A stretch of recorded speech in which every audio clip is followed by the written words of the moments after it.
And it looks like we are live. Give me a minute, guys, to get everybody in here, our wonderful Facebook groups. As you know, we have to kind of let the stream breathe for just a few minutes so that we can get our wonderful Mile High Huddle community wrapped up together. Mile High Hello, everybody in Broncos country. Welcome into a surprise episode of the Dove Valley Deep Divers podcast. No, not for real. This is Building the Broncos. Welcome into Building the Broncos, guys. I am Lance Sanderson, and joining me as always is my good friend and colleague. He is Mile High Huddle senior NFL draft analyst, the one and only Erick Trickel. And I know there's probably going to be some confusion. This is not Friday night. This is a Tuesday night. Thanksgiving has yet to happen, even though everybody seems to be full in their hearts over the last, 48 hours or so since the Broncos were able to vanquish the Minnesota Vikings on Sunday Night Football by a score of 22-20. Great game. The Broncos played very well defensively. Unfortunately, guys, you're going to have to be stuck with us here, the DVDD crew, because Nick has some stuff going on with his wife, and Carl had an emergency situation. So Erick and I are going to fill in with for you guys this evening. And Erick, before we get into the show, dude, how are you doing? It's great to see you on a Tuesday. Yeah, I'm doing good. I mean, just finishing getting everything ready for, Thanksgiving on Thursday. I got asked by Carl less than an hour ago if I can jump on for him as stuff came up with his thing. So, going to be working a little bit off the cuff tonight, but it should make for a good show and everything. And glad for everybody to be joining us. It's nice to be doing a show on Tuesday. Like, it's very weird. It's definitely going to throw me off for the rest of the week. And I don't know how I'll be on Friday because there's only so many times I can, look at your ugly face sometimes, Lance. All kidding aside, I mean, it's been a great, well, as you said, 48 hours watching the Broncos win their fourth consecutive game and yet another streak from another team as they have done. So it's just great to see. And we have Papa Bear coming in with the $5 donation. Thank you, Papa Bear. We appreciate that. It's good evening, Broncos country. Nick, Carl, Dylan, and Deacon Scott. Well, Dylan and Deacon Scott are still here, but you have Lance and I tonight. Let JL Skinner replace K-Jack. Hashtag 11-6. Hashtag Buckham ×3. Hashtag MHH for life. And hashtag Denver Broncos for life. Now, elephant in the room here. And Papa Bear brings it up. Kareem Jackson. I know you said before we went live that you want to talk about it. Well, let's talk about it. Yeah. There's another elephant in the room here because there are so many people coming in and into the comment stream. What in the hell do you have on your head, Erick Trickel? What are you doing this evening? It's a unicorn Santa hat. My daughter asked me to wear it, so I'm wearing it. I mean, no, Tuesdays are normally, family night, game nights, D&D night, depending on different work situations and everything. We're doing game night and we're kind of making it like a little holiday party kind of thing. Hence the Christmas ugly sweater that happens to be Star Wars, of course, as well. So yeah, it's just that. And just, as soon as we're done with the show, I got to go and deal with a bunch of other people in person. So that should be well, and after dealing with your ass at the Mile High Huddle meet and greet, I can definitely tell you don't like to be around a whole lot of people. So good luck to you on that. But no, so backstory, guys. Erick's favorite holiday of the year ever is Christmas, and he's like decorates his house like November 1st. Like Halloween happens, and then the Christmas decorations go up. It's immaculate. Like this dude goes above and beyond. His family loves Christmas, so he's getting right into the Christmas spirits. Back to football, though. Kareem Jackson, guys. Obviously, this the big news coming out of yesterday was Kareem Jackson suspended again, another 4-game suspension for an unnecessary. Well, not necessarily unnecessary roughness penalty because he was not flagged on the play, but for dropping his head and initiating contact with the crown of his helmet against what was deemed a defenseless player. That's semantics. If you want to get into that, we can go later. Regardless, leading with the helmet, Kareem Jackson was suspended again for his 5th infraction of the season. This one, I believe, is going to stick. And Erick, you and I, and Broncos country is so divided on this topic. You and I seem to be in lockstep on this. I want your explanation, and I'll kind of piggyback off of that just quickly on what happened on that particular play, why Kareem Jackson was suspended again, and why this is a problem for Kareem Jackson moving forward to finish out the rest of his NFL career, because quite honestly, it may not last very much longer. Well, for clarification, because I was on Twitter yesterday talking about it. there is one very specific thing that he got in trouble for, and it was illegal use of the helmet. That is lowering your helmet and using it to lead into forcible contact into opponent. Defenseless receiver, or that doesn't matter. Leaving his feet and launching into it doesn't matter. Helmet to helmet doesn't matter. It was illegal use of the helmet. It is a very specific penalty that they have put in a few years ago to, help lower, traumatic brain injuries that happen. That is what it is for. Launching was the penalty that was what he got ejected for against the Washington Commanders with the hit on Logan Thomas. Illegal use of the helmet. The NFL was very clear about this. And when you watch the play, he lowers his head and he uses that to initiate forcible contact into the opposing player. I've seen a lot of people go on about how it's the quarterback, but he was a running back in that situation. Again, it doesn't matter. There are definitely issues with this. First of all, he 100% deserves to be suspended for it. Like, this has been an ongoing trend for him, and he knew what he did was wrong, because when you go and watch him after that game, he was easing up on hits. He was being very careful not to lower his helmet and lead with it. He knew what he did was wrong and should have been penalized for it. You can see that with the way he plays. And multiple people, even after the game, spoke about how that was illegal. He should have been penalized. It was a big issue. Minnesota should have kept that ball, but that's beside the point. Wasn't called, whatever. Deserves to be suspended. They tacked on without pay. And for me, that is a pretty big deal to note. Suspended 4 games without pay. The first time he was just suspended 4 games, appeal that, got reduced down to 2. I think the NFL, part of it is they want to send a clear message that, like, this is a repeat offender. And now, well, you're either going to be suspended 4 games without pay, or we're going to lower that based on your appeal. Well, maybe we'll lower it down to 2 or 3 games without pay, or still keep 4 games and just pay you instead. They have that little bit extra wiggle room with their appeal process, because there are certain standards that have to go on. He deserved to be suspended. You lower illegal use of the helmet. It's a textbook play. When you look up illegal use of the helmet and find it on the NFL rule book, which is there, I have it linked in a tweet from mine yesterday. It's like the 3rd clip in the video is exactly what Kareem Jackson did. And on that note, it would not surprise me one bit if we see Alex Singleton fined for the same exact situation later on in the game. Yeah, absolutely. It's just so frustrating, because you've been fined 4 different times, and now suspended twice. And it doesn't seem like they're understanding exactly what's going on here. I mean, was the hit a big hit? Absolutely. Did it help jar the football away? Absolutely it did. Was it 100% illegal? The ball was already out.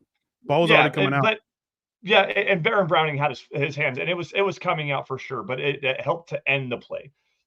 My point being here is you've already been told multiple times for multiple years, and now multiple different times this season, that you cannot lead with your head anymore. And Kareem Jackson continues to play with bad technique. And there's a comment here. We'll grab this after Stu, because Stu jumping in here off the top rope with a $20 super chat saying, "Hi all, how about them Broncos?" Yes, Stu. Yes, Zeus. Absolutely. How about them Broncos? It's absolutely incredible. 4-game winning streak, longest streak in the NFL right now. First time since 2016, the Broncos have won 4 games in a row. Absolutely, yes. How about them Broncos?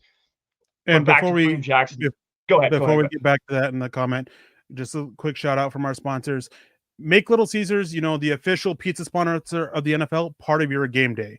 Now, when you think about foods for, those game days, Super Bowl, playoff games, even a regular Sunday or Monday night football game, Thursday night football game, whatever it is, pizza is always one of the staples of your meal for the game.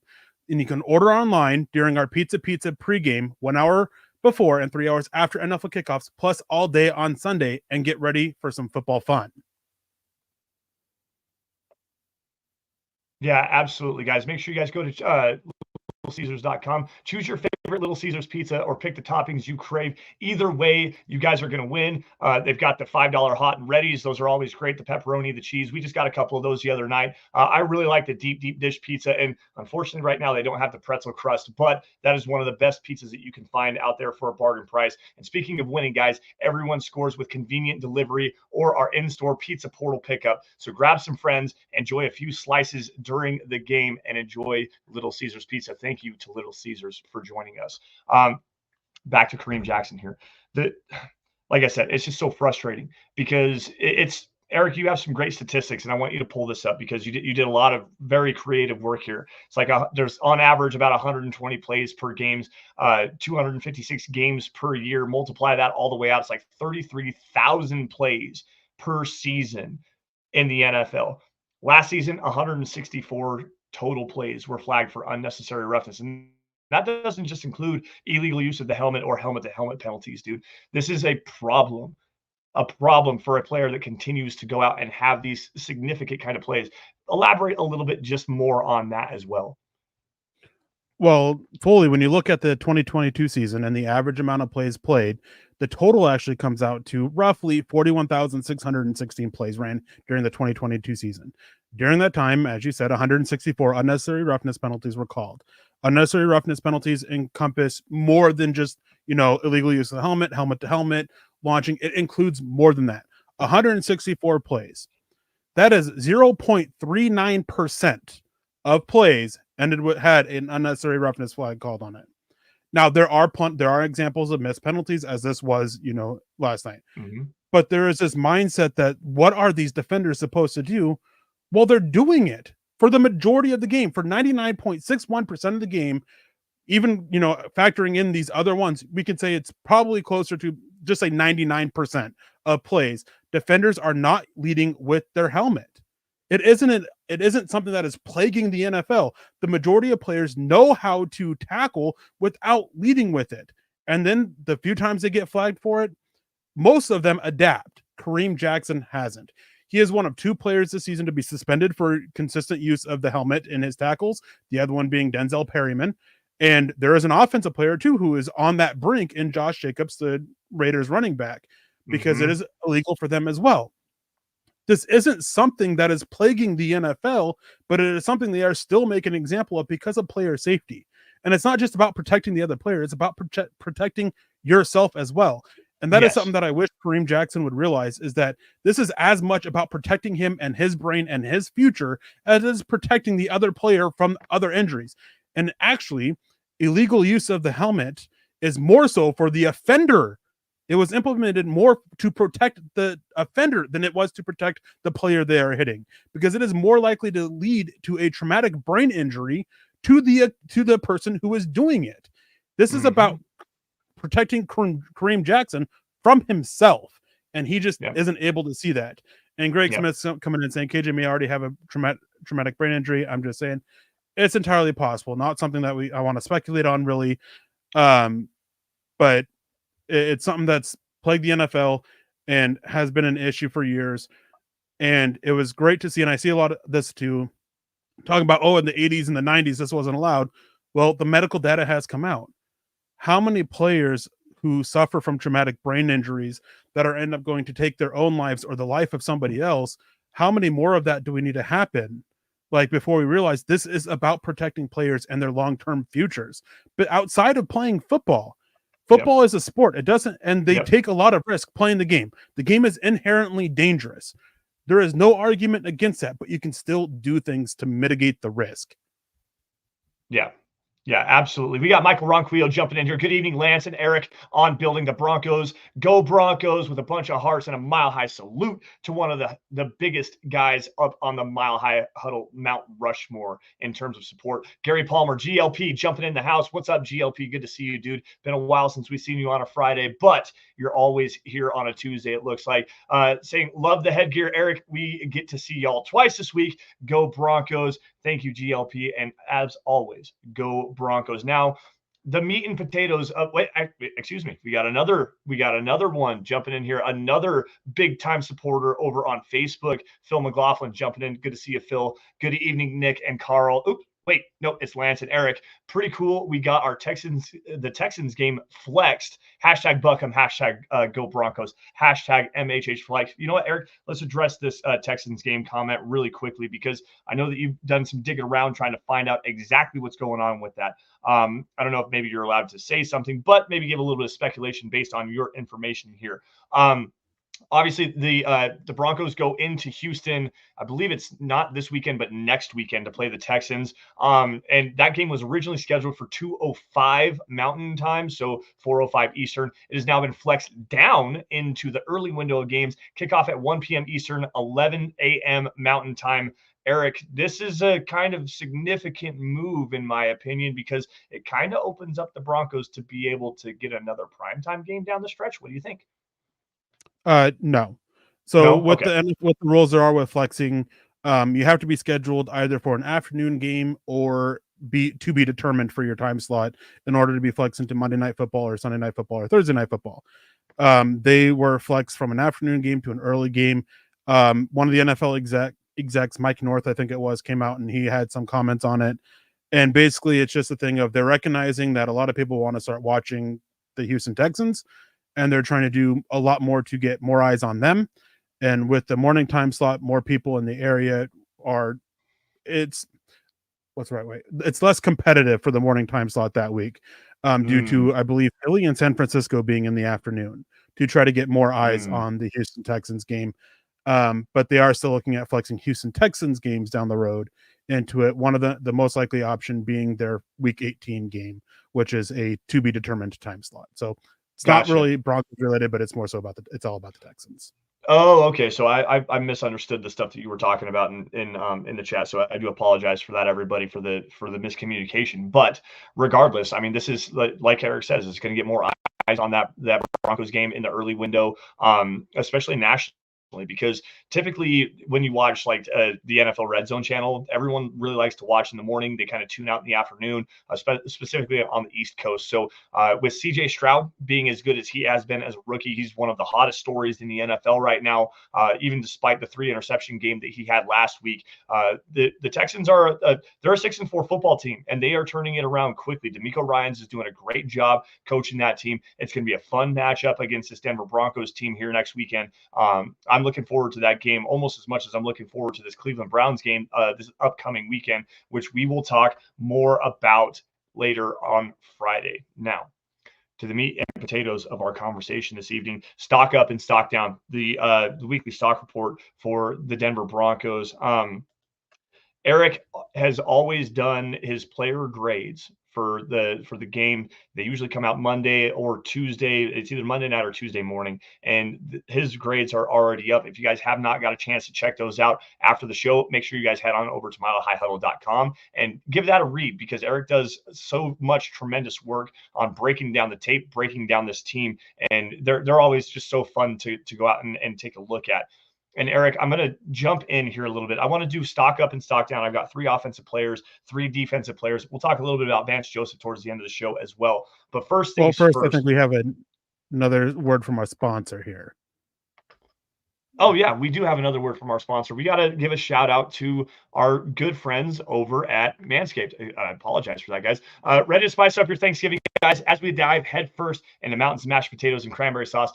Let's talk about the unsung hero of the holiday season. That is Manscaped and their Lawnmower 5.0 Ultra. That's right, guys. It's time to go cold turkey on your razor, if you will. Take care of your own guys and take care of yourself. Make yourself look the best that you possibly can by getting a professional grooming kit from Manscaped and the Lawnmower 5.0 Ultra. Guys, visit manscaped.com. Use promo code HUDDLE at checkout for 20% off and free shipping. Enjoy Thanksgiving in style.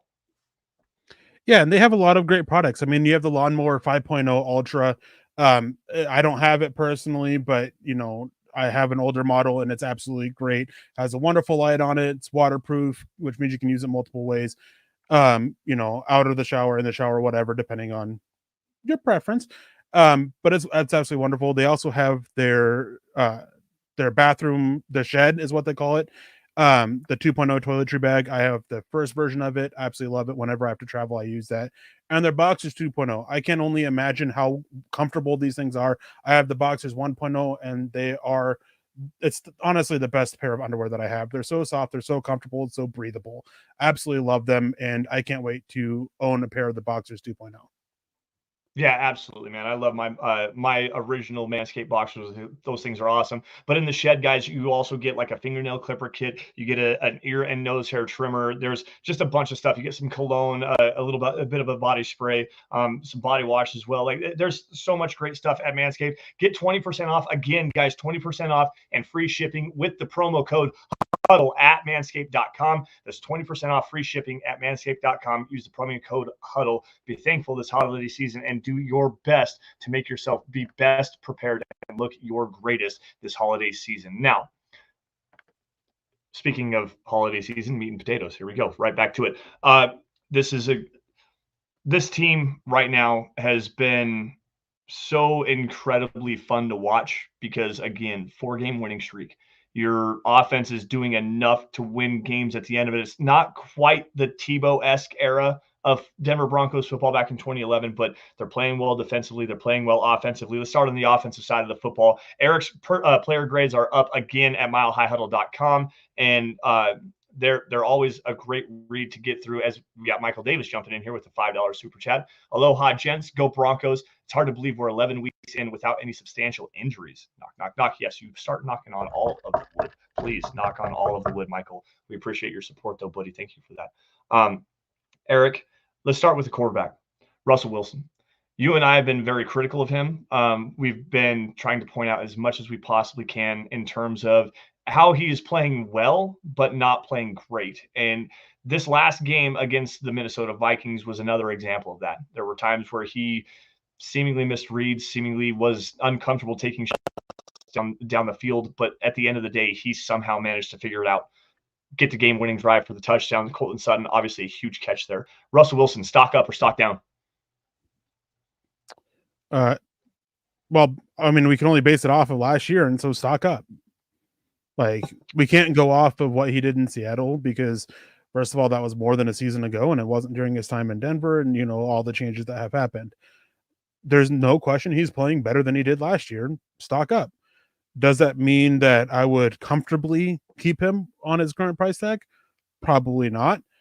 But there's things that you can do. There's options available with how to work with his contract that can make it more affordable, because I have a hard time watching his play, looking at all the analytics, all the data that there is, and I have a hard time paying him as much as the Broncos are set to pay him. But he's playing fine. He's being told to manage his game, and he's doing that. He's not turning the ball over, and he's still making some big throws that are needed. Still need more consistency. Yeah. And the Broncos, the offensive issues aren't just on him. There are issues from play calling to wide receivers to offensive. There's issues with everybody for the lack of consistency with it. He gets hit the hardest because he is the quarterback. He is the one who touches the ball, one of two players who touches the ball every single play. And then when you go and you watch and look at the explosive play rate from the Broncos offense and how it's down over, especially compared to his time in Seattle, it's concerning. And then when you go back and you look and watch the games over, and you can see these opportunities for explosive passing plays from Russell Wilson by hitting, you know, what was it? I think it was Cortland Sutton against the Las Vegas Raiders, who was wide open, or Marvin Mims crossing over the middle against the Minnesota Vikings, and he dumps it off for a check down. One thing, I think it was Ted Wynn of The Athletic who really highlighted this, is basically Sean Payton has made Russell Wilson into a robot of you either hit your first read or you check it down. And that's what he's doing, and it's working. My biggest concern is what's going to happen when defenses really adjust to take away that check down and try to force something. Yeah. I'm glad that you went to the check down area, because Nick Kendall actually brought up a bunch of stuff earlier today in our group chat, talking about the explosive play rate and stuff like that. And I had a curious question more than anything. And I mean, we can argue the semantics. I've seen people use 15 plus yard plays in the passing game as explosive plays. I firmly believe that the standard is 20. Like I've seen both used. And I know I know that, but I'm just saying I've seen both of those used. I've seen 10 plus yards runs and 15 plus yard runs used as the standard. I typically say 10-yard runs are the standard for running plays. Regardless, it doesn't necessarily matter. My thing here is you went to the screen game and you went to the check down game. And this is something that I don't think can quantitatively be measured in terms of the success of Russell Wilson, because while I understand and I agree with you, he is typically a one read and check it down quarterback. There are other times within the game, especially later in the game, and specifically to the next guy I want to talk to in Samaje Perine, where he's finding a way to escape vertically, getting through the pocket, getting through some trash, and then flipping it forward to Samaje Perine or Jamonte Williams, utilizing just a little bit of mobility, not necessarily extending plays like in a massive way, but just finding just those little open creases and finding that right playmaker to go and add, whether it's an explosive play or not, a big key first down, especially late in games. Samaje Perine being the guy. Let's kind of talk a little bit about both and then give your stock up and stock down on Samaje Perine.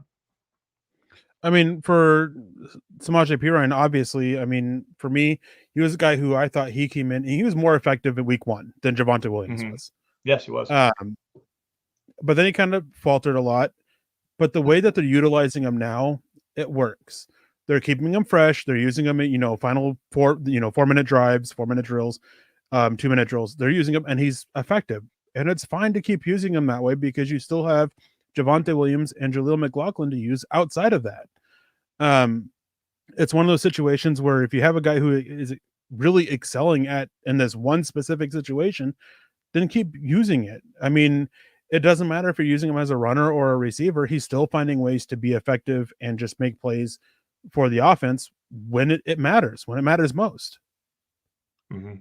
Yeah, absolutely. And I like I said, I don't think that can necessarily be like quantitatively. There's no statistical data that you can put on that particular part of his performance, because going into even more Samaje Perine, he's the best pass protecting back that they have right now. So in those critical game situations where you do want to drop Russell Wilson back and maybe try to take a shot, you have to have a guy that can stand back there and hold up in pass protection as a running back. And Perine's doing such a great job. And I think that this is another part of the equation here in terms of him just being able to sit back and be super patient in terms of sitting back in pass protection and then leaking out and getting Russell Wilson a presentable target, man. Like, this dude has been playing very good football, specifically over the last couple of weeks and specifically down the stretch in games.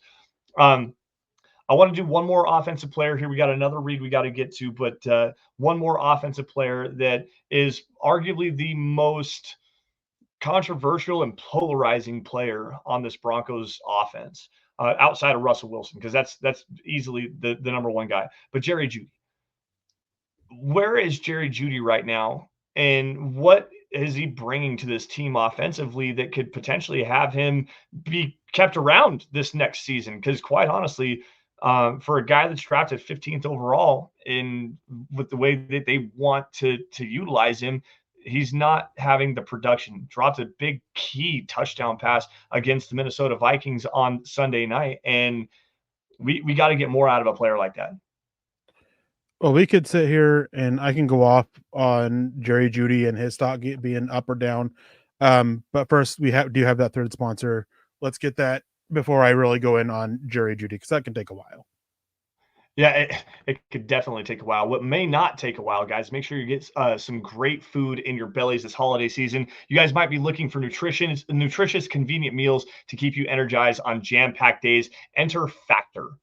It's a blessing sent from the football gods to Broncos country. Factor is America's #1 ready-to-eat meal delivery service, and it can help you fuel up fast for breakfast, lunch, and dinner with chef-prepared, dietitian-approved, ready-to-eat meals delivered straight to your door. With Factor, you'll save time, eat well, and stay on track with your healthy lifestyle while tackling all of your holiday to-do lists. Yeah, skip the stress of meal prepping over the holidays with Factor. You can choose from more than 35 weekly flavor-packed, fresh, never-frozen meals that support a healthy lifestyle and meet your meal preferences, all delivered right to your door and ready to eat within 2 minutes. This November, get Factor and enjoy eating well without the hassle. Simply choose your meals and enjoy fresh, flavor-packed meals delivered to your door. Again, ready in just 2 minutes. No prep, no mess. And this isn't a service for holiday season only. Nope. Factor is a way of life 365 days a year. Yeah, 365 days a year. It's a hell of a task to try to figure out what to make for dinner. I know it's one of the hardest things that we have to do here in my household. So guys, head to factormeals.com/huddle50 and use our code huddle50 to get 50% off. That's again, huddle50 promo code at checkout at factormeals.com/huddle50 to get that 50% off. factormeals.com/huddle50 to get 50% off at Factor. Thank you, Factor, for joining us. We appreciate you this holiday season. Now, Jerry Judy, man, I got to get your take on this because I'm so frustrated with his inability to find footing within this offense and be a truly game-changing player that we all thought that he could have been coming out of Alabama back in 2020. Yeah, Judy's stock is down. For me, it is very clear which receiver needs to be moved on from, and that is Jerry Judy. I think that it was a mistake of the Broncos to not move him from the trade before the trade deadline, and I get why. Doesn't make it any less of a mistake, in my opinion. The cost just doesn't match the production at this point with him, and that's a big thing with me with a lot of players. If you're going to be costing a lot, you better be worth the production, or you better be worth it with your production. And he's not. Drops and consistency have always been an issue. He is a dynamic receiver who works well between the 20s, but once you get into the red zone, you're pretty much better with him off the field. And you're better with him off the field on running plays as well, because he doesn't do much as a blocker. Now, the last couple games haven't been terrible from him, and he's been showing more effort as a blocker a little bit, but he's still not an effective blocker. He's still not the guy that you want out there. Not when you have guys like Little Jordan Humphrey, who does quite well out there, and you have Brandon Johnson getting ready to come back in a couple weeks, who does quite well out there as a blocker. And then you have Cortland Sutton. He has more than shown his value on his contract. I mean, they are finally utilizing him in a way that best fits his skill set, and he is making plays. For the last 3 weeks, he has been in like Sports Center top 10 plays for Sunday for the games. Like, it's just been he's been so effective all around. And obviously the fumbles do hurt. And the fumbles are really outside the norm for him too. So you got to look at Jerry Judy. And it's not that he's playing terribly. He's not. He's producing. He's put up quite a few yards on the season. I mean, he's consistently producing, pretty well most of the games, but he's going to cost like what, 13 million against the cap next year. And honestly, a change of scenery just may be best for both sides. It's just been past time to move on from him, in my opinion. No, I don't disagree with you on that one. And quite honestly, I don't think that Jerry Judy ever wanted to be a Denver Bronco. And I know that that's hard to say in terms of being like, I'm not there. I'm not in the room. And I'm sure that if I were ever say that to his face, he'd probably try to fight me. But I really don't think. Look at his antics on the field. Look at his try hard. There are times where his effort is definitely lacking. It has nothing to do with a lack of talent with the guy. It's a lack of understanding how to just be a football player. And quite honestly, I think that's the biggest problem with Jerry Judy. I think a transition to honestly, I think winning would help a lot more. And you're seeing a turnaround in his attitude. I will say that his social media posts have gone away. The interviews that he does give in the post-game locker room are always bright. They're very energetic. He does seem to be enjoying winning more. And that's easy to do. It's easy to see. I'm just curious to see what happens moving forward. And $13 million for a player that you were expected to be a number one wide receiver in the NFL is not something I would want to look into moving forward with Jerry Judy and the production that he has had at least through the first 4 seasons of his career as a Denver Bronco. And that's unfortunate. There was something you had said, but I can't remember exactly what it is now. I lost my train of thought because I saw something in the chat and it bothered me. But regardless, let's flip over to the defensive side of the football here because this pass rush has been doing a really good job. I think it's kind of understated. how while they may not be getting the sack numbers right now, they are getting pressures at a very, very high rate. Specifically, one player in particular who I thought had an absolutely incredible game against the Buffalo Bills.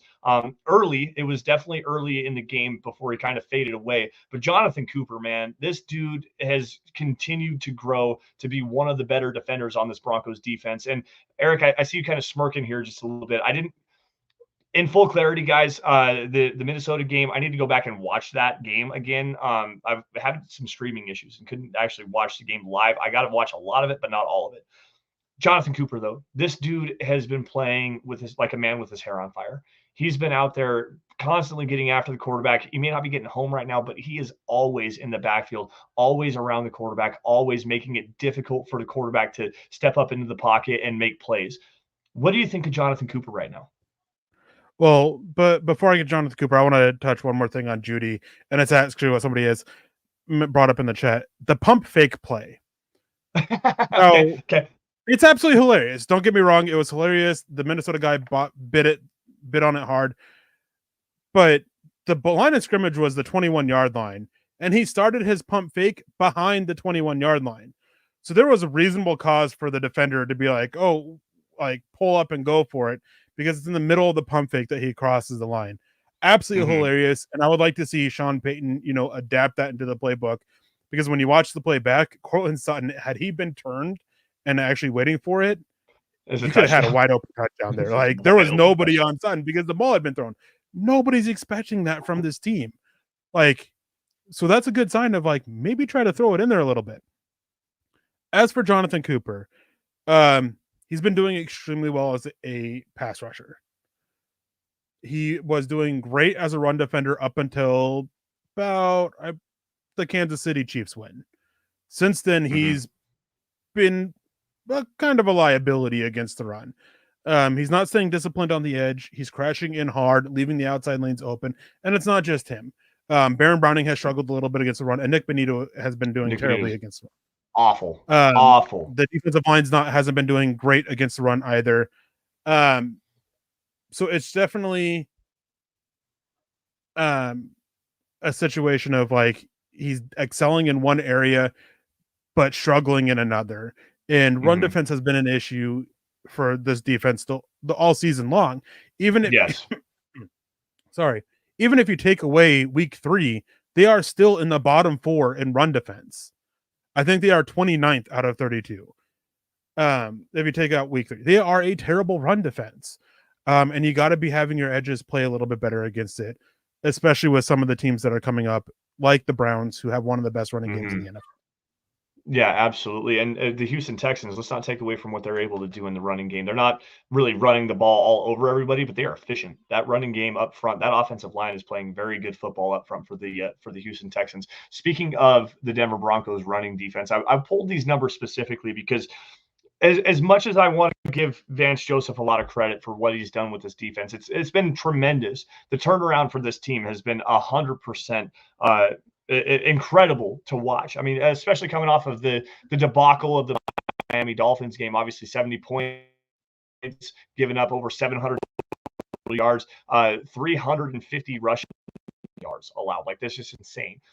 But the rushing yards is the key thing I want to stick on here, because it's been a problem significantly for this Broncos team all season long. And there's been multiple different issues here, whether it's been linebacker assignment fits, losing guys to injury, whether it's Justin Simmons, Josie Jewell. And granted, they were playing there for a little while with this Broncos defense early and in the game, I believe, against the Miami Dolphins.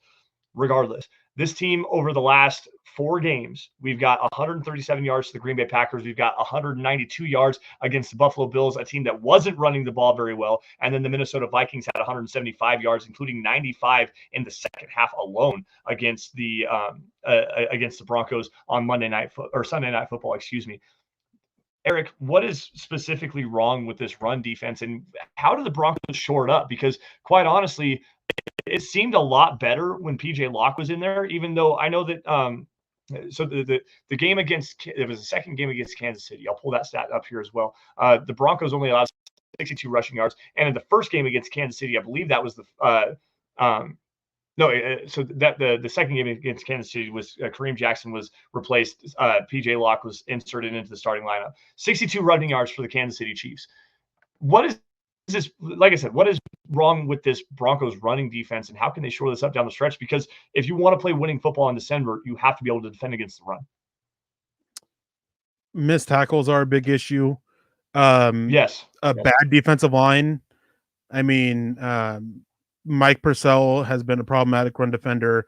Nick made the joke about on the, what was it, like pancaked rate, that Mike Purcell probably leads all defensive linemen in pancake rate of how often he finds himself on the ground. He's been really bad. Jonathan Harris hasn't been good, and he hasn't grown at all as a player. He's actually been getting worse as the season goes on. DJ Jones and Zach Allen, they've been doing well, but they're just getting bullied by double teams consistently because there's no one else that's doing well. There used to be a time where Mike Purcell demanded double teams against the run, and he's not anymore. He's being controlled by single blocks time and time again. And then you're also struggling. Your linebackers are struggling tackling. Alex Singleton leads the NFL. He leads all linebackers with at least 600 snaps played, which there's 28 of them, in missed tackle rate. Like, it's absolutely, like, has all these tackles, which is great, but he's missing tackles 17.1% of his attempts. That's horrible. Like, that is a high rate, and he's not making up for it with, consistent, excellent plays like you are with some of these other guys who have a high tackle rate. There are some times where he makes a big play against the run, but it's not consistent enough. There are a lot of issues with this run defense, and part of it is Vance Joseph. For as good as his defenses have been, it's always been mostly pass coverage, and he has always struggled to coach up run defense. He's had one great year with a run defense, like one. And I know that there's a lot of people who question how good he actually is as a defensive coordinator, but we're seeing him. He's adapted his scheme. He's changing his scheme on the fly, essentially, after the first few weeks to more of what he does.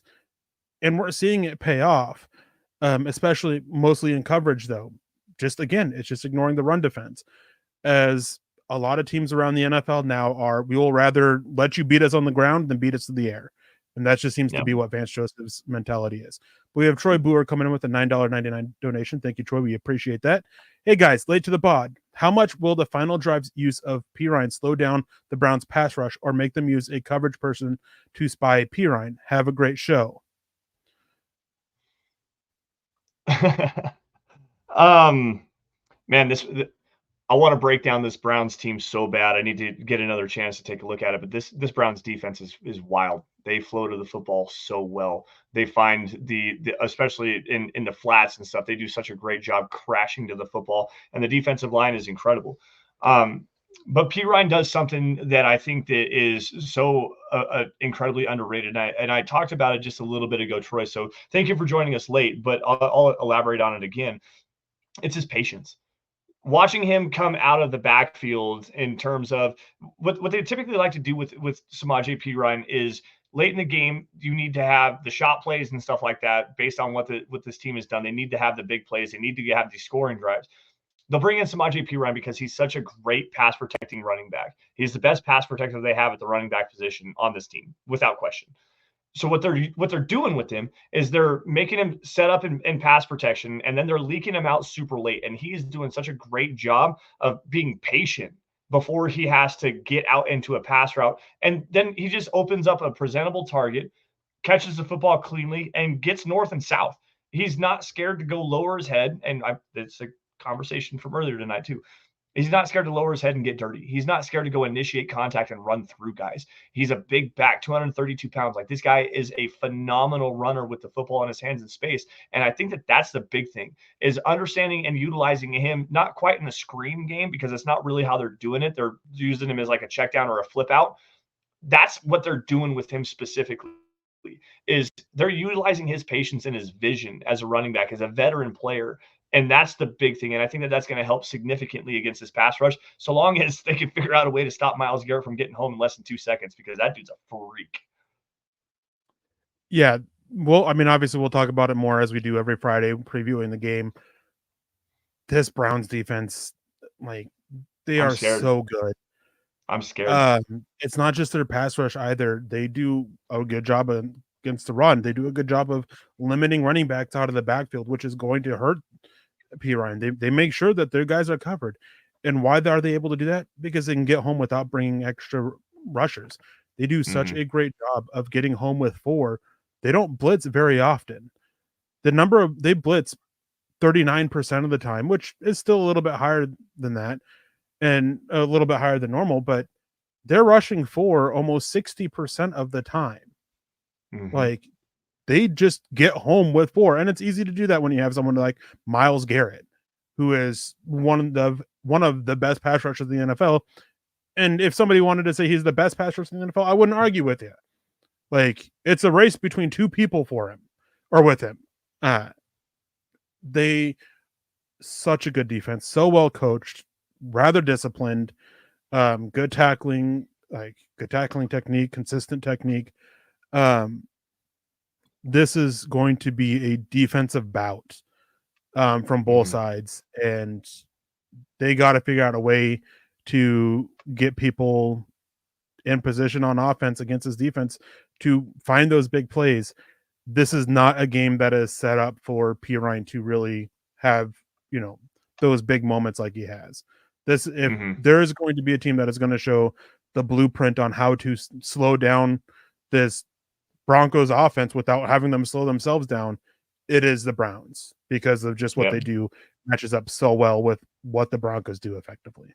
I think this might be a game where we need to see some shot plays take place and really trust Cortland Sutton, really trust Marvin Mims to go up and go make contested catches, because you're going to need to get rid of the football quick and just I'm not saying throw it up and pray, but at the same time, throw it up and let those guys go make plays, because you're going to need it. Like, you need players to step up and make plays, and that's going to be the best way to do it against this Browns pass rush.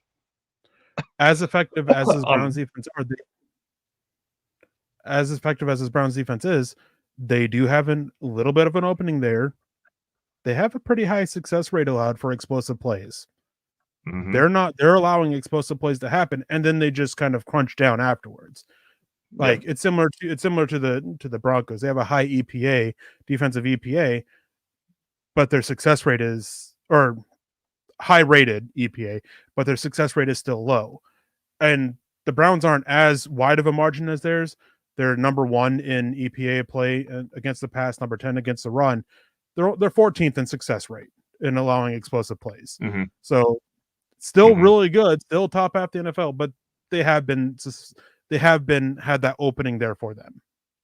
Yeah, absolutely. Let's get back to the defensive side of the football quickly here, because you kind of mentioned his name a little bit ago when talking about the defensive line. DJ Jones, I think that he's been playing a high brand of football. Had the big chase down tackle against the Buffalo Bills, and I believe it was just a little swing out pass to a running back. He's getting after the quarterback. He's playing fairly well against the run. Stock up, stock down on DJ Jones. Stock down. And it's pretty easy for me. Outside of 2 games, he's been really bad this year. He's been a big weak link against the run, even before he started getting double teamed recently, as often as he has been. He has really struggled this year. It was great to see finally some of those big plays pop up against the Bills, but it's just been poor play, mostly consistently all season. I mean, he has had 2 of his best games this year have been week 11 and week 10, and the rest have been really bad. Stock down, especially when you factor in his cost. Again, cost for his production, it's not worth keeping him. Yeah, that's a fair point. I don't think that he's going to be around after this season anyways, because I don't think that he has any guaranteed money. There's a dead cap hit for the signing bonus, but it's not going to be because of any guaranteed money. And I think that that's only around like $3.5 million, if that. It's off the top of my head, guys, so don't fact check me and destroy me in the comment section. But yeah, I think that you're right at the cost. Either you extend him, lower that cap hit as much as you possibly can, or you just walk away from him at the end of this season. Let's go to the secondary here, and we got to talk about Scott's favorite Denver Bronco, Fabian Moreau, dude. Like, this dude has been playing really good football ever since he was inserted into the offensive line. I believe it was back week 5 after Damari Mathis fell off a cliff. Like it's been rough. But Fabian Moreau has been playing solid football. It's dropped off a little bit of late. I believe he's allowed 11 receptions on 19 targets, a little over 180 yards, 190 yards, something like that. Just off the top of my head, I saw a statistic about it earlier. But this Broncos defense is doing a great job in terms of getting takeaways, forcing the opposing offense to turn the football over. And it seems like there's been a little bit less leaky pass coverage out there ever since Fabian Moreau has been inserted into alignment, man. What do you think of Fabian Moreau over the last at least handful of weeks? Because it's not been very long for him to be out there on the field. Yeah, I mean, this was only the fourth game he's been out there on the field.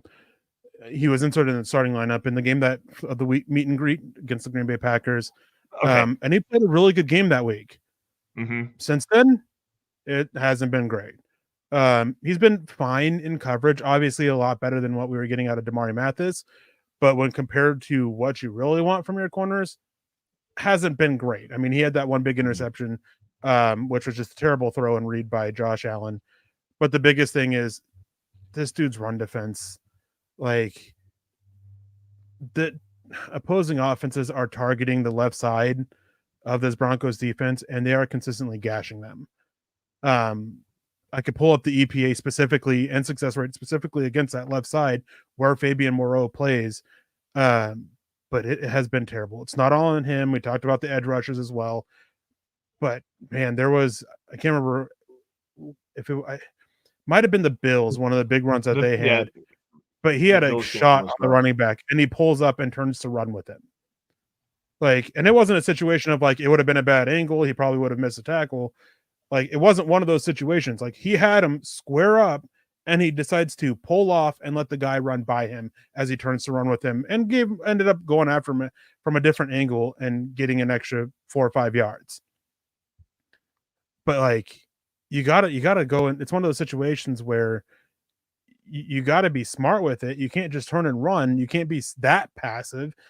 You got to, for lack of a better term here, you got to kind of stick your shoulder in it, and just use the modern tackling technique that you have to avoid penalties and drive through the guy and bring him down, or at least meet him and slow him down, and hope that you're, instead of a 4 or 5 extra yards that you're going to get with what happened with what he did, maybe it's an extra yard or two as teammates come and rally.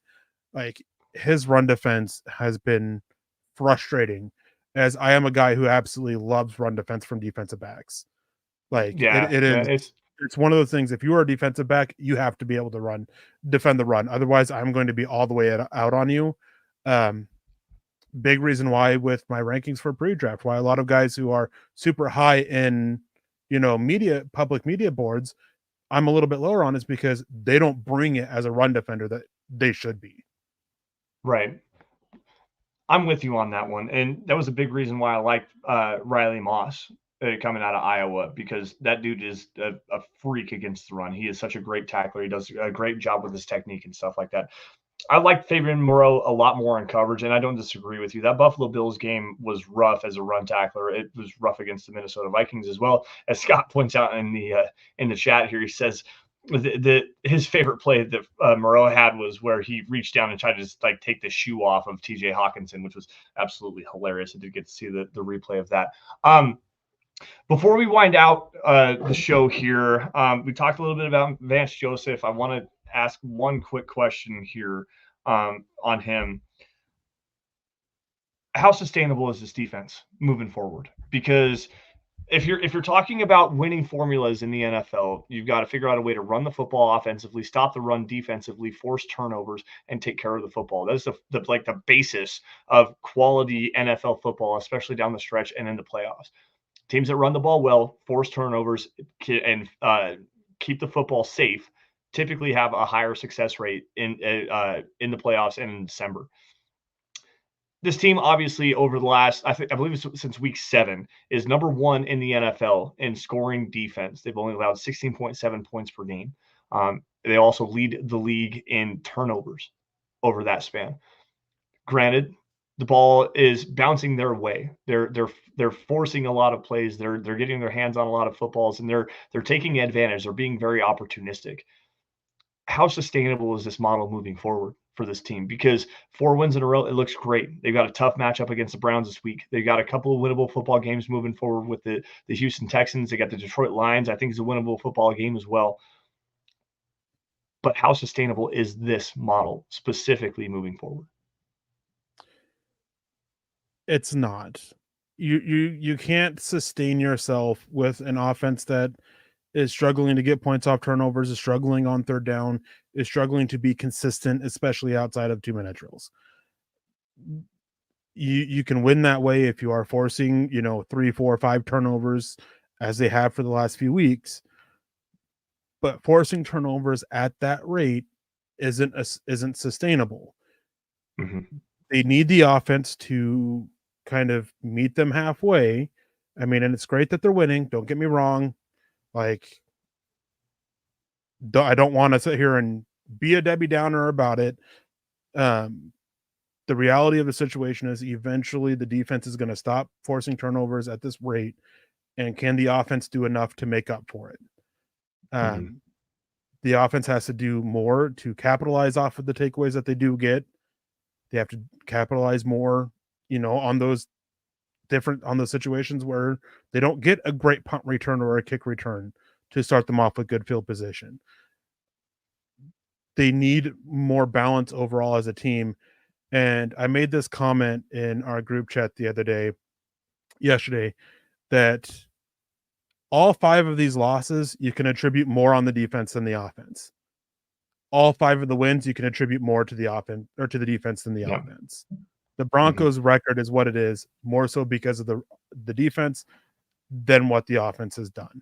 And I'm not trying to crap on the offense. There is a way to be successful with the offense here. They have those flashes. It's just a matter of finding more consistency on third down, better capitalization off of your takeaways that you're getting, those extra possessions, and just more consistency when you're not starting off with excellent field position. And all of that also comes to the Broncos are a one-down team. And what I mean by that is they are one of the most effective offenses in the NFL on first down, but they are one of the least effective offenses on second and third down. Yep.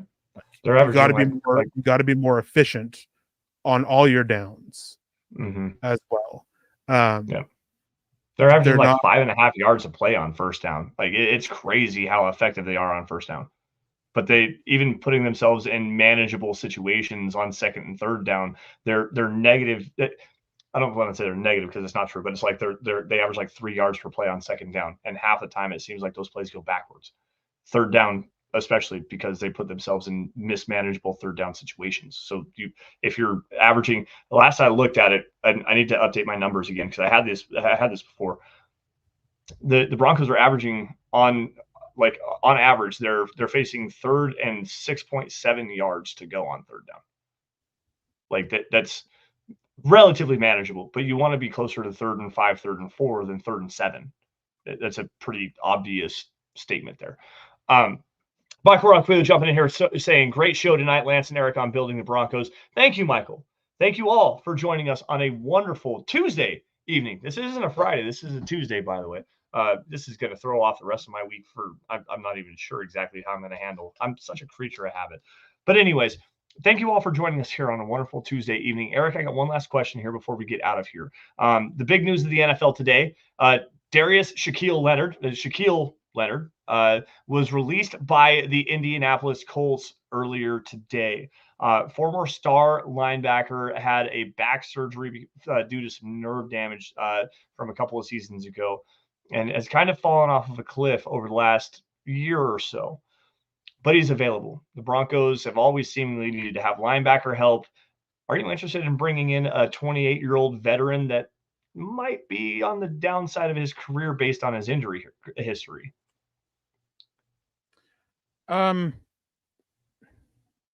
No. And it's not because he hasn't been terrible for them. Let me start off with that. There's a lot of talk about how he's been terrible for the Colts. He hasn't been. Has he been what he used to be? No. He's definitely taken a hit to his play overall. But he's still a solid player all around, that can be, effective. But there were some issues and tension growing because he still wanted to be a starter, and they were cutting his play time. And they were cutting his play time because they wanted to get the younger guys out there on the field, the guys who are in the long-term plans of this team. Something that we talked about for a while with the Broncos multiple times, especially over the last few years. If they're not in your long-term cards, long-term plans, didn't you start seeing what you have behind him? And that's just kind of what the situation was here. Leonard's been fine, but he's a guy who he wants to play. He wants to get out there on the field. A lot of issues were that he wasn't making enough splash plays for the defense. And then there's a matter of cost as well. I mean, I don't expect him to get picked up on waivers. And the Broncos sit with under $2 million in available salary cap per the NFLPA. They are not in a good position to take on a 28-year linebacker who play has fallen off a little bit, especially when you have Josie Jewell and Alex Singleton, who are playing fine. Like, you're not going to bring in another linebacker when you have Drew Sanders sitting there who needs to see the field more as it is, and bring in another linebacker who has issues of wanting to see the field more. So it just doesn't make sense. Doesn't add up for everything in my book. Had they moved on from Josie Jewell prior to the trade deadline, and Drew Sanders wasn't playing well, then sure, maybe look that way. But by the end of this, I think Leonard will end up in Dallas or Buffalo. Yeah, and those are the two teams that are needing linebacker the help the most. They sniffed around both Alex Singleton and Josie Jewell, according to multiple different reports, at the trade deadline. I know Josie Jewell was really the one that was the possible player to move, just because he is that 1 year rental. I mean, you'll get him for the rest of the season, and then can make a decision from him after the year, because this is the last year of his contract. But I agree with you, Eric. I don't think that. First off, let's forget about wanting to get on the football field. His plays decline. He's not the same player that he was 3 years ago, where he was in the conversation of being in the defensive player of the year as a rookie or a second year player. 28 years old, again, coming off of that back injury, coming off of the nerve damage, and he can't find a way to make it onto a field of a struggling Indianapolis Colts defense. So I'm with you. Pass on Darius Leonard for me, but that's also a shout of praisal to what this Broncos linebacker core has done over the course of the season. Last comment here. We got Michael Ronquillo jumping in here. Happy Thanksgiving, Broncos country. Lance, Eric, and Scott. Go Broncos. And yes, happy Thanksgiving, everybody out there. Be thankful for what you have, because right now, and for everyone that's around you. I've lost a couple of family members over the last couple of weeks. Lost another friend the other day as well. So just being thankful for the things you have around you, the people you have around you is something that's why I do love Thanksgiving as my most favorite holiday. Unfortunately, we won't see you guys on Thursday. We'll be here on Friday. So I hope each and every one of you guys have a great time with your family. Enjoy great food, and be thankful. You know what? For something else, Eric, this is something you and I have never been able to talk about. The Denver Broncos at week 10 are 500. When was the last time that happened?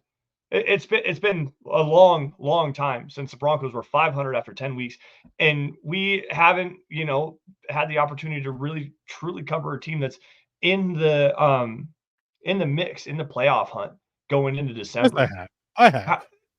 Well, you have. I'm talking about us. You, man. Well, I'm talking about you and I, us here, Dove Valley Deep Diver, building the Broncos too, but still at Mile High Huddle. My career at Mile High Huddle has been since 2018. We haven't had a winning season since then. I'm thankful for that.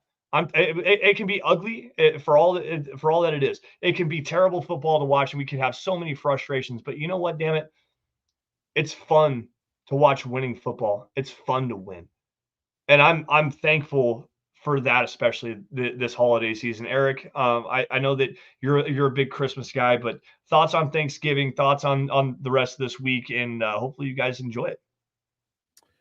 Yeah, I mean, I'm with you there. The losing has definitely taken its toll on me, and it's obvious. Like, as doing this for as long as I have, like, you start to put that fandom aside a little bit, but the losing has taken its toll. Like, it gets tiresome watching bad play week in, week out. And that's what we've been dealing with the Broncos for years. It's great to see them winning. Is it perfect? No. And I'm not asking for perfect. Never am. Despite how I may sound or come off. But it's great to see them winning. It's great to see a 4-game winning streak. It's great to have been there at the stadium for 3 different wins. Like all of it, it has been rejuvenating. And then so I am thankful for that, and I'm thankful for my family and everything like that. It's not that I hate Thanksgiving as a holiday. I hate turkey. I'm not a big stuffing fan. Like mashed potatoes and gravy are all right. It's a typical Thanksgiving meal. I'm not a big fan of. But there for a while, my family, we would do fondue. This year, we're doing prime rib, a turkey, and ham. So we're going super all out with the meats.